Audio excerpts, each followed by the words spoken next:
Nakushukuru sana Mheshimiwa Waziri.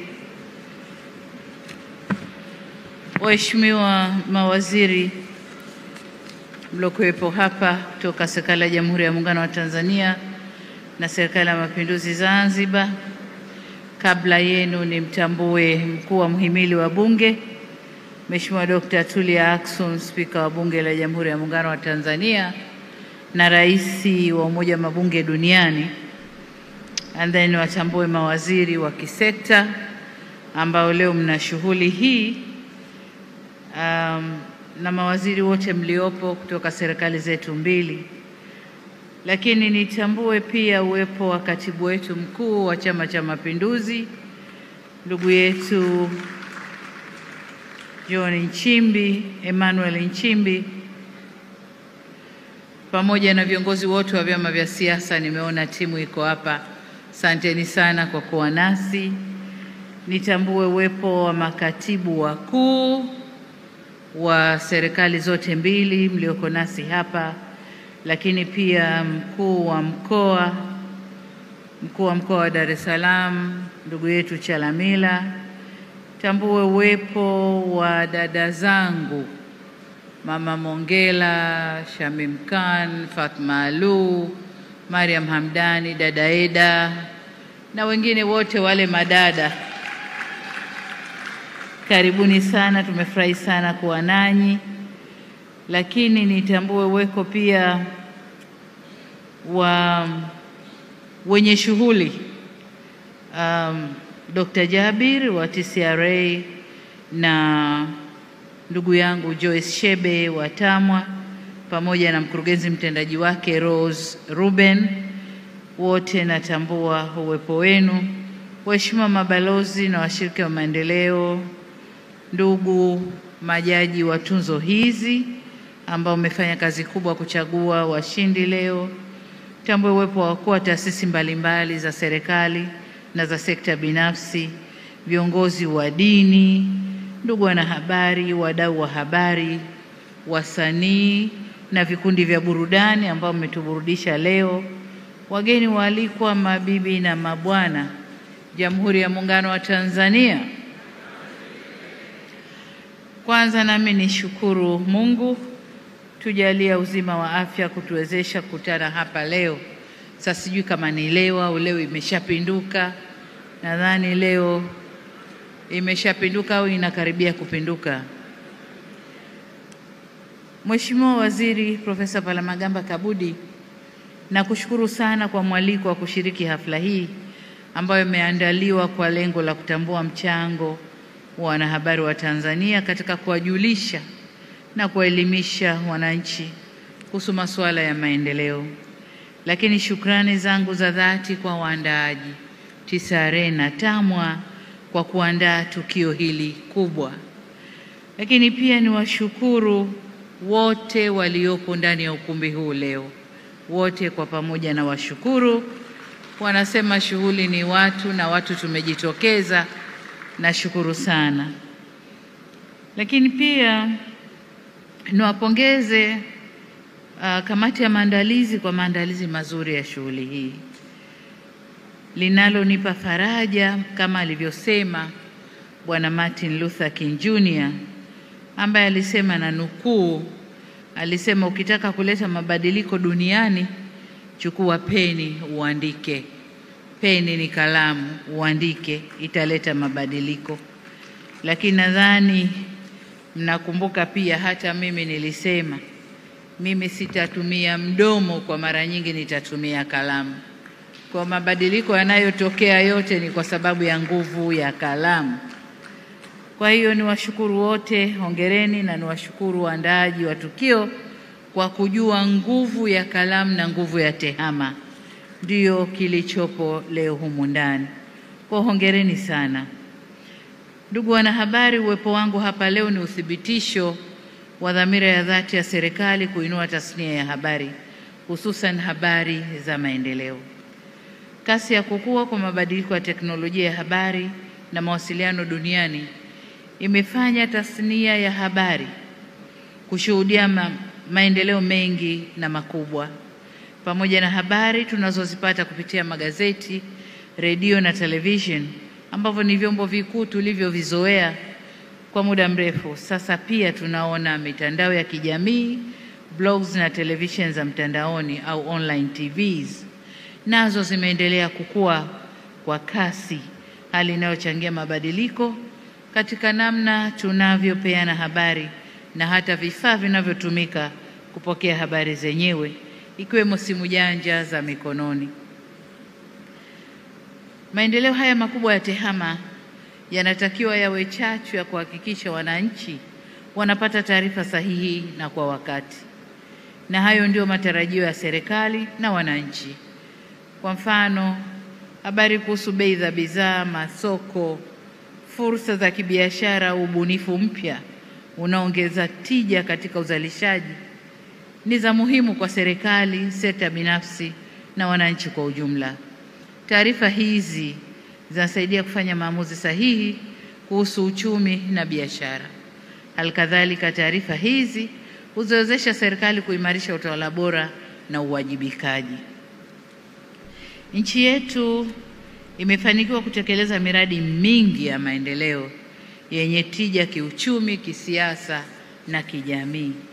Miradi hii ambayo imetekelezwa katika sehemu mbalimbali za nchi yetu inapaswa kujulikana na kuelezwa kwa wananchi, wajue kinachoendelea ndani ya nchi yao.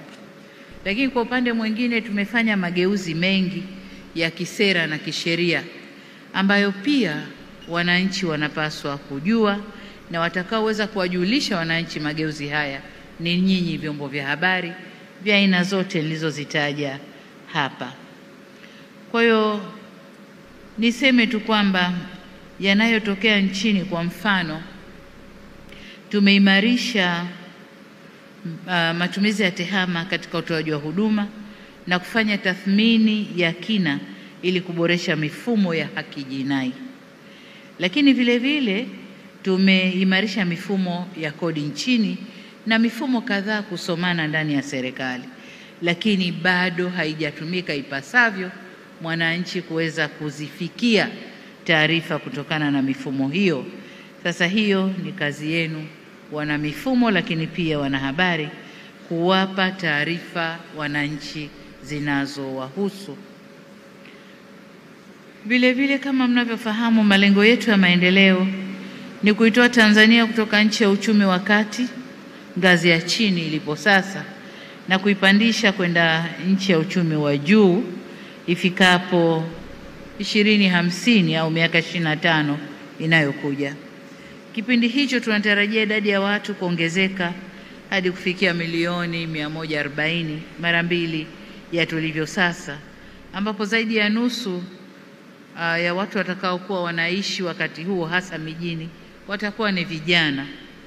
Sasa ili kufikia malengo hayo kunahitajika mageuzi makubwa kimipango, kiuwezo na kifikra. Na katika hili ninyi wanahabari mnalo jukumu kubwa na la msingi la kugeuza mindset za watu, kugeuza fikra za watu, kuwaonesha yale ambayo yanatarajiwa kwao, yale ambayo nchi yetu inatarajia mbele yetu, yale ambayo serikali zetu inapanga kwa mbele ya nchi yetu au kwa future ya nchi yetu. Hayo yanataka kuelezwa kwa wananchi. Kwa na kazi hiyo iko kwenu waandishi wa habari. Nataka nitambue kwamba na nipongeze waandishi wa habari kwa hatua hii ambayo mmefikia. Huko nyuma mlikwama, lakini kwa sababu, na miongoni mwa masuala yaliyokuwa yanakwamisha tasnia hii kutoa mchango wake stahiki ni kukosekana kwa ujuzi na uzalendo.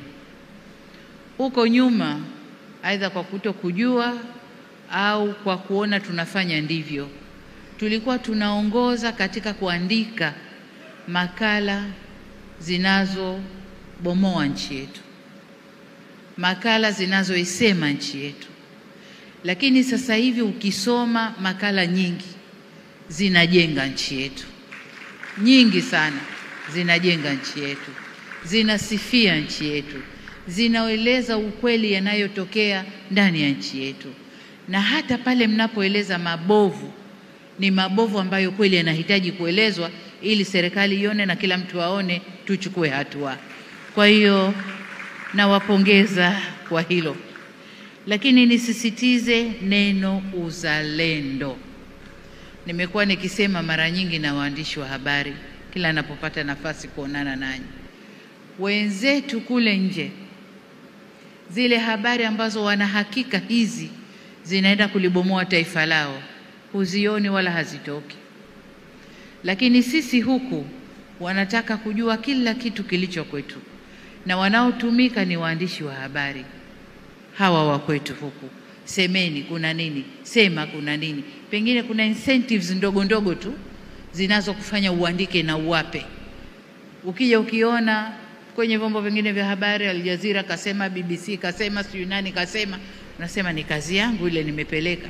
I don't know, sijui unajisikiaje kuiona nchi yako inasemwa kwenye vyombo hivyo vikubwa, ulimwengu mzima wanaona, anieti wewe ndio umeandika kuwapa. Sijui unajisikiaje.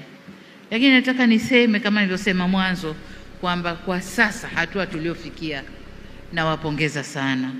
Mmekuwa mkiandika vitu vizuri kuhusu nchi yenu. Mtakumbuka kwamba wakati nikipokea ripoti ya tathmini ya hali ya utendaji na uchumi kwenye vyombo vya habari kwa Tanzania bara mwaka jana, mapema mwaka jana, nilieleza bayana kwamba kuna ombwe katika uchambuzi wa kina wa maudhui na tafiti. Habari zinazotoka ni ile kaisikia, kaichukua hivyo hivyo, kaitoa. Hakuna uchambuzi, hakuna utafiti, hakuna chochote. Kwa hiyo habari zinapelekwa raw, hazijafanyiwa kazi, na hicho ndio tulikuwa tunawafeed wa Tanzania. Lakini kwa sasa nadhani baada ya kusema vile, vyombo vya habari vimejitahidi. Angalau unaona kuna chambuzi zinafanywa. Wale wa television unaita wanaojua mambo wanakaa wanafanya uchambuzi, tunasikia chambuzi zinafanywa zamana za kikweli. Pale ambapo tumefanya vibaya wanatuchambua tumefanya vibaya, na unasema kweli tumefanya vibaya. Tulipofanya vizuri wanasema yes, hapa pamefanywa vizuri. Kwa hiyo tumefikia pazuri, na mimi nataka niwapongeze kwa mara nyingine TAMWA na TCRA kwa kuona kulichukua lile ombwe na mkathubutu kuendesha mafunzo kwa waandishi wa habari wengi walioko hapa, na matokeo ya mafunzo yale ndio haya ambayo leo tunayaona. Of course wamefundishwa huko nyuma, lakini imezidi kuwajenga na sensi ya uzalendo, na kwamba wameweza sasa. Nilikuwa na chati na Millard hapa wakati anapokea cheki yake. Kaambia Millard, yuko wapi? Yuko yule kule. Ujambo babangu? Si jambo, shikamo marahaba. Kaambia umechoka kutuchora babangu? Sema nimekuwa mkubwa siku hizi siandiki tena hivi. Kwa hiyo tunaona matunda ya vijana wetu kwamba kuna mabadiliko yanaonekana.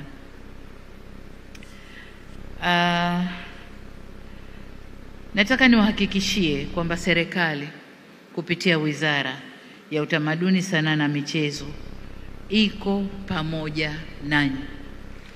Tuko tayari kushirikiana nanyi kujenga uwezo wenu. Tuko tayari kushirikiana nanyi kuondoa changamoto zinazowakabili hatua kwa hatua.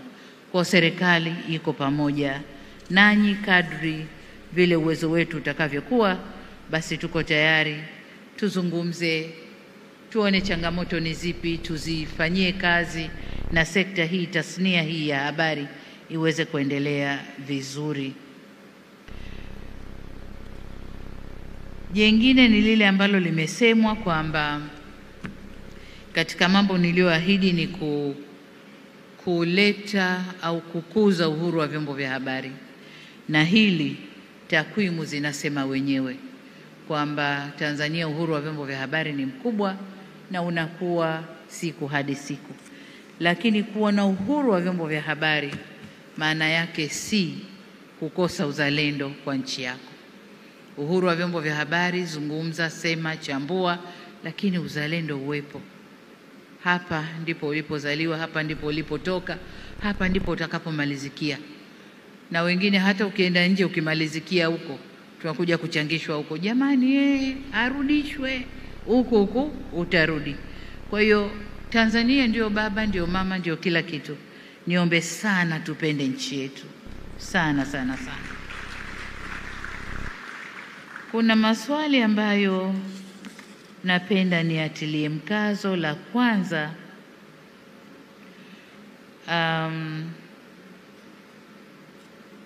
kuhakikisha kwamba Watanzania wanapata taarifa, na hapa nataka nigusie umuhimu wa vyombo vya habari vya jamii kule chini, redio jamii, television za kule huko vijijini huko. Kuna vijitelevisheni vya mikono, vijitelevisheni vidogo vidogo viko huko chini ambavyo vinatoa taarifa kwa wananchi kule chini. Niombe sana wizara, lakini na wakubwa wa tasnia hii kuvitupia jicho vile vyombo. Ni muhimu sana. Vile ndivyo tunavyoweza kuvitumia vikafikisha taarifa muhimu kwa wananchi wetu. Hivi vingine vikubwa vinaweza vikaandika vinavyotaka, lakini vile, na kuna maeneo ambayo ukimwambia kwa lugha anayoijua, lugha yake ya pale nyumbani, anaelewa zaidi kuliko mwambie Kiswahili au lugha nyingine yoyote. Kwa kutumia vyombo vile vitatusaidia sana kufikisha taarifa tunazotaka zifike kwa wakulima, taarifa tunazotaka zifike kwa wajasiriamali, taarifa tunazotaka zifike kwa wananchi, za kisiasa, za kijamii kule ndani. Hata wakati mwingine kuna wananchi wala hawawezi kujua kama katika eneo lao, kata yao, kuna hospitali kubwa imejengwa, anaweza kupata vipimo hapo hapo na kila kitu hapo hapo, hajui. Lakini kwa kutumia vyombo hivi, vikiwa vinasemwa na pengine vitelevision vya mikononi vinaonesha, mwananchi anajua wapi akimbilie. Niombe sana tuzitumie redio jamii na television ndogo za mikononi zilizoko kule chini. Jengine nalotaka kulisisitiza hapa ni kuzingatia matumizi ya takwimu tunapotoa taarifa zetu. Unajua, unaweza tu ukasema kuanzia mwaka huu mpaka mwaka huu uchumi wa Tanzania umekuwa kwa kiasi gani, hamna takwimu, watu hawajui. Lakini unaweza ukatoa takwimu umekuwa kwa 5.5. Maana yake nini kukua kwa 5.5? Inamgusaje 5.5? Inamgusaje mwananchi wa chini? Inamgusaje mkulima? Inamgusaje kijana aliye kijijini? Kukua kwa uchumi 5.5 ni kazi yenu, na nimeona kuna zawadi za waandishi wa habari za uchumi hapa. Kwa wale waandishi wa habari za uchumi, ni kazi yenu kufanya uchambuzi, kufanya analysis, mkawaambia wananchi maana yake nini kukua kwa uchumi kwa 1% yoyote ile, mwananchi wa kawaida inamgusaje. Lakini pia kutumia matumizi sahihi ya lugha yetu adhimu ya Kiswahili. Matumizi sahihi. Tuna Kiswahili tunachokisema mitaani humo, tunasema tunaelewana, lakini kuna Kiswahili ambacho lazima kitumike kwenye vyombo vya habari.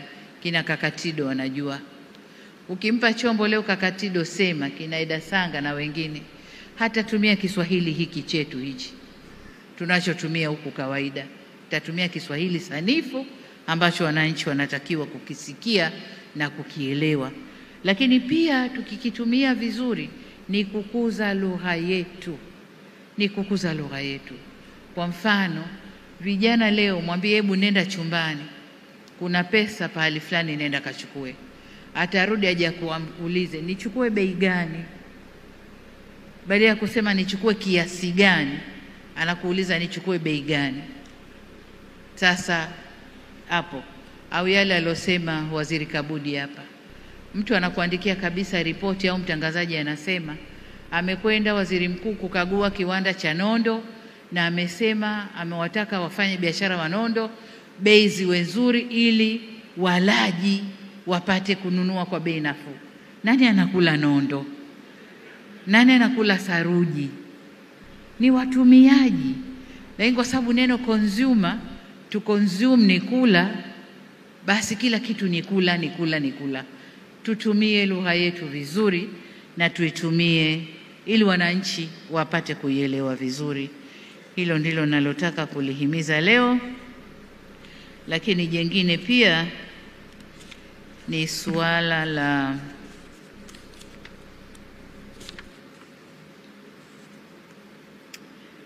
niseme kwamba nimefarijika kwamba TAMWA na TCRA wamebeba suala la matumizi ya nishati safi, ambayo ni ajenda yetu kama nchi.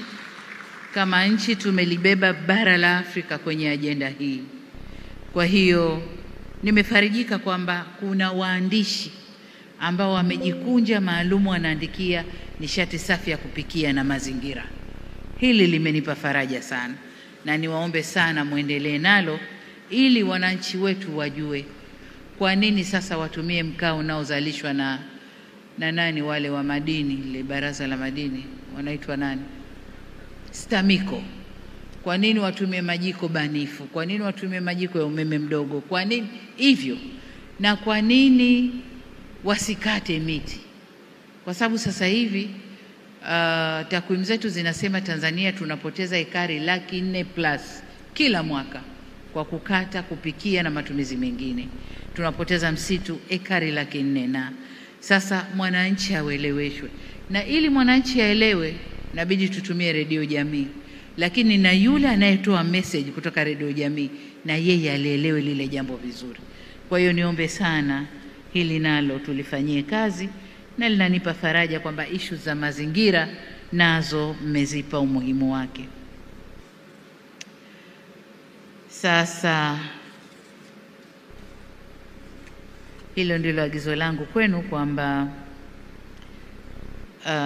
lugha ya Kiswahili lakini na taarifa ziende vizuri. Ila jengine ni waombe tena TAMWA na TCRA msichoke. Mmefanya mafunzo ya awali, jipimeni mmefika wapi, muendelee na mafunzo katika hatua tofauti. Mara hii mmefanya ya uzalendo, lakini kutakuwa kuna mafunzo mengine. Angalieni tu kwenye tafiti zenu, zitakwambieni kasoro zilizoko kwenye uandishi wetu. Hayo ndio mambo ya kukaa na waandishi wa habari mkawasaidia, na wale wabobezi wakatusaidia ili tukawa na kada nzuri ya waandishi wa habari. Swala la mafunzo, tusichoke kwenye mafunzo mafupi na marefu, tusichoke kwenye mafunzo. Kwa upande mwingine niseme tu kwamba mwaka huu ni mwaka wa jambo kubwa. Nchi yetu inakwenda kwenye uchaguzi mkuu. Niwaombe mtumie kalamu zenu kuhamasisha umoja, amani na mshikamano nchini. Kalamu zenu zilinde nchi yetu. Mrisho Mpoto leo alisema kwa hajui kwamba ulinzi sio kazi ya polisi na jeshi peke yao, na yeye kama raia. Lakini kalamu zetu zinalinda nchi yetu sawa sawa na jeshi linavyolinda mipaka yetu. Kalamu tukizitumia vizuri tutakuwa salama. Tukizitumia vibaya basi usalama utakuwa haupo, kwa sababu yanayosomwa. Namuona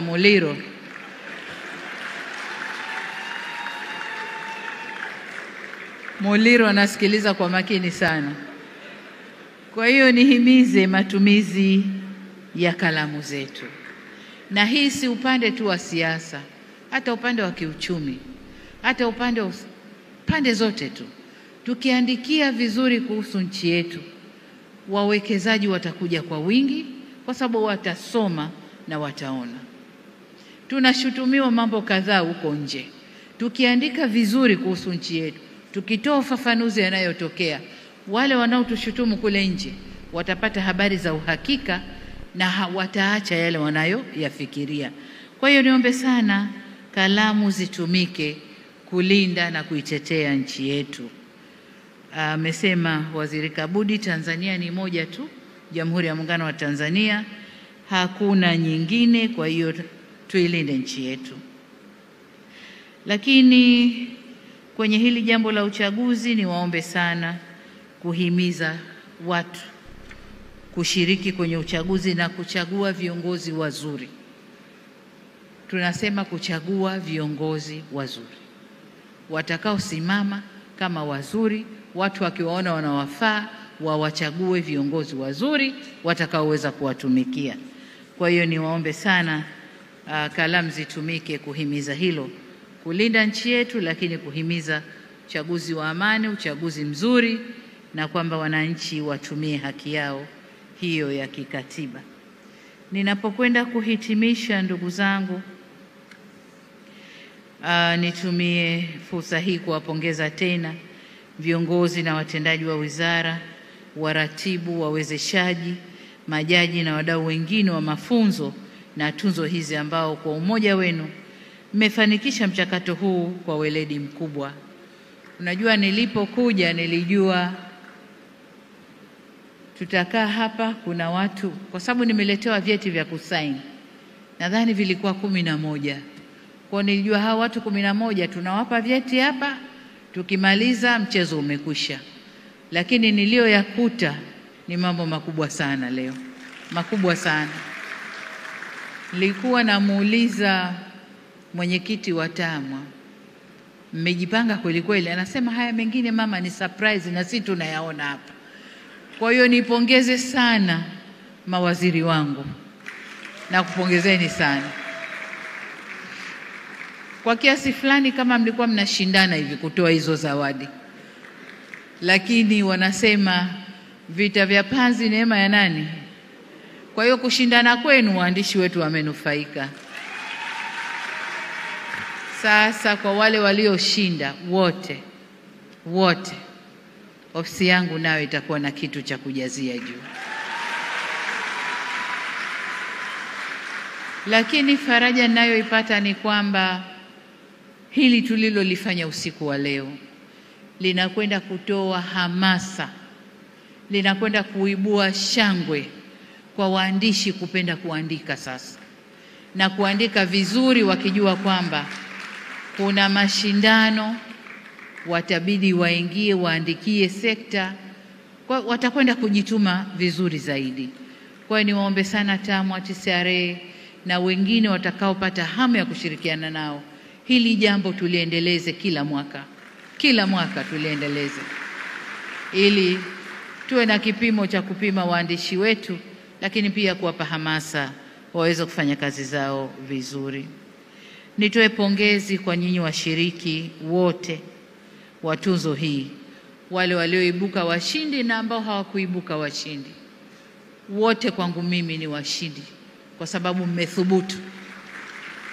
mmethubutu, mmeandika, na wengine nimeona wameingia sekta 2, sekta 3, mmeandika. Ukikosa sekta hii unapata sekta hii. Kwa hiyo niwashukuru, na nyinyi pia niwapongeza sana sana sana. Lakini wapongeze waandishi mahiri wakina Balile, wakina Islam, Kibanda na wengine wote walioitwa hapa juu. Sasa ndugu zangu, nyinyi ndio makaka wakitoka Kinatido ambao wameshapumzika. Lakini pamoja na kupumzika, hiyo ni hazina, tunaomba mchote. Msiache ipumzike kabisa. Hiyo ni hazina, tunaomba mchote. Lakini nyie makaka ndio wa kuwashika mkono hawa wadogo sasa, mkawaelekeza kule Tanzania tunakotaka iende. Kwa hiyo mwelekeo wetu tunawatizama nyie mlioitwa hapa leo, lakini na wenzenu wa kundi lenu nyie, kulea wadogo zenu, kuwapa ujuzi, kuwalea kama mlivyolelewa nyinyi mkawa wakubwa, mkaitwa waandishi wa habari mahiri. Tunataka kuzalisha wengi mahiri pale mbele. Jengine nililofurahi leo ni kuona wengi waliochukua zawadi hapa ni vijana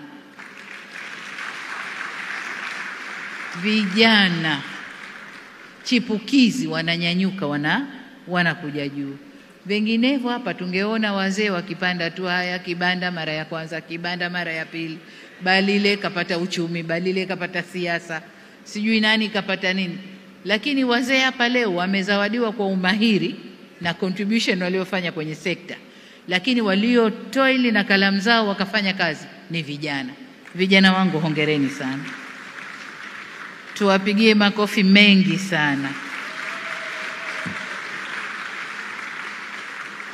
Sasa ni matumaini yangu kwa wanahabari mtaendelea kuwa mabalozi wazuri, wa kuandika habari zilizofanywa utafiti na uchambuzi kuhusu maendeleo, uwajibikaji, uzalendo na kujenga taswira nzuri ya nchi yetu.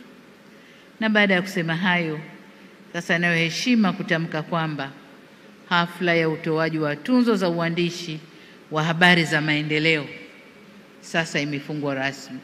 Imefungwa hafla hii, sio uandishi.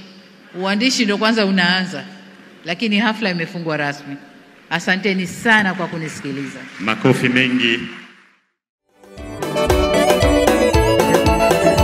Unaweza kunyanyuka ukamshangilia Bwana pamoja nao. Haleluya.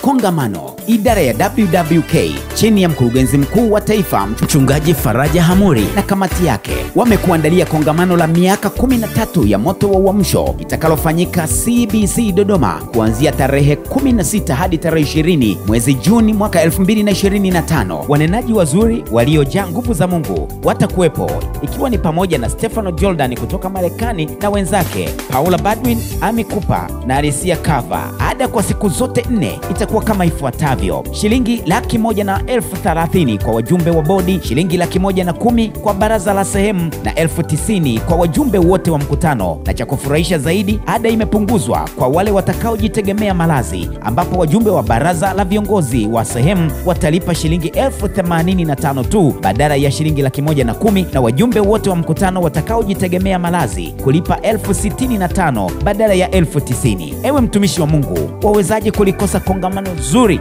namna hii? Hii siyo ya kukosa. Kwa mawasiliano zaidi, wasiliana nasi kwa namba zifuatazo: 0619742174. Wanawake wote mnakaribishwa.